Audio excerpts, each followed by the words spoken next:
तर शिंदेंच्या शिवसेनेचा आज जाहीर मेळावा आहे। ठाकरेंच्या एकत्रित येण्यानंतर आता पहिल्यांदाच एकनाथ शिंदे त्यांची भूमिका जाहीरपणे व्यक्त करतील।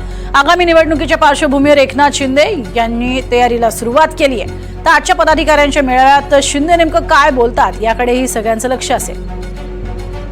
दरम्यान शिवसेना पक्षाच्या अंतर्गत निवडणुका देखील होणार आहेत। शिंदेंच्या शिवसेनेचं आज मार्गदर्शन शिबिर देखील पार पडेल। महाराष्ट्रातील सर्व पदाधिकाऱ्यांना पक्षीय निवडणुकीसंदर्भात या शिबिरात मार्गदर्शन केले जाणार आहे। काही दिवसांपूर्वी झालेल्या कार्यकारिणी पक्षातील पद ही लोकशाही पद्धतीने वाटली जातील असा निर्णय घेण्यात आलेला होता। आता प्रत्यक्षात या प्रक्रियेला सुरुवात होणार आहे। त्यासाठी आज दादर इथे हे शिबिर भरवण्यात येईल।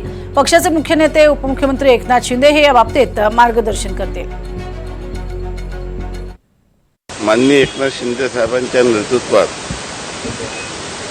शिवसेनेच्या प्रगतीसाठी, शिवसेनेच्या बळकटीकरणासाठी आम्ही काम करत आहोत। एका ध्येयाने आणि एका विचाराने आम्ही सर्व एकत्रित आलो आणि आज आपण पाहता की पुऱ्या महाराष्ट्रामध्ये मोठ्या प्रमाणामध्ये इन्कमिंग सुरू आहे, लोकांचं खूप आकर्षण आहे आणि म्हणून